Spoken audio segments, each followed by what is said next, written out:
Bonjour, bienvenue dans votre émission préférée, Reportage. Aujourd'hui, nous allons à la découverte d'une espèce en voie de disparition.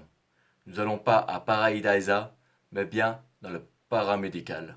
Infirmier en voie d'extinction, un reportage de Jonathan Kikens. L'infirmier, durant sa carrière, va évoluer comme un Pokémon en 3 étapes.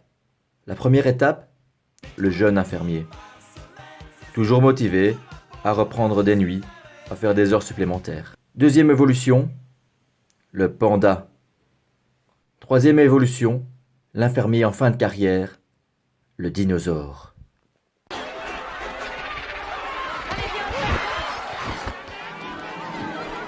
Oh, oh, oh, pas de panique, j'ai dit dinosaure. Mais c'est parce que c'est les infirmiers les plus expérimentés, les plus anciens du service. Roger, on y va, on va changer madame. J'arrive. L'espérance de vie d'une infirmière avant 2020 était seulement de 10 ans. Les maux de dos, les varices, leur horaire variable avaient raison d'eux. Depuis 2020, les infirmiers sont passés du côté obscur de la force. La durée de vie a diminué de moitié et est désormais de 5 ans.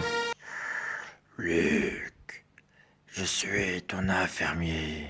Le surmenage et le manque de considération a fait que le plus gros prédateur de l'infirmier est le burn-out. Qu'est-ce que tu as mis? Je t'avais dit, burn-out, pas burn-out. L'infirmier est une espèce importante, même indispensable pour le milieu de la santé. Si elle disparaît, c'est tout le système qui s'écroule. Donc c'est maintenant qu'il faut agir, pour éviter l'extinction de cette espèce. Et maintenant, c'est l'heure de l'interview. Notre invité est Monsieur Frank Van Den Broek, ministre de la Santé. Nous le recevons en duplex. Merci Monsieur Van Den Broek de répondre à nos questions. Merci de votre invitation. Lors d'une de vos visites dans un centre hospitalier, on vous a senti très ému à la sortie. Avez-vous ressenti la souffrance des patients et l'impuissance des infirmiers ainsi du corps médical? J'étais ému parce que je me suis pris la tête avec le ministre des Finances qui me reprochait de faire un trou dans la caisse de l'État. Et du coup, quelle solution avez-vous pensé pour résoudre cette crise? C'est très simple, on va profiter du calme entre les deux vagues pour augmenter drastiquement le taux de travail chez les infirmières, afin de réduire nos pertes financières. N'avez-vous pas peur qu'en faisant cette mesure, vous allez avoir un surmenage au niveau du travail infirmier, et donc plus d'absence, et donc une pénurie?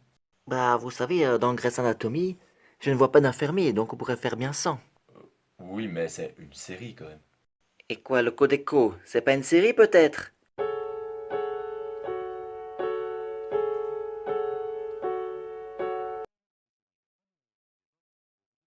Et voilà, c'est la fin de reportage. Prenez soin de vous, et merci de me suivre. Au revoir.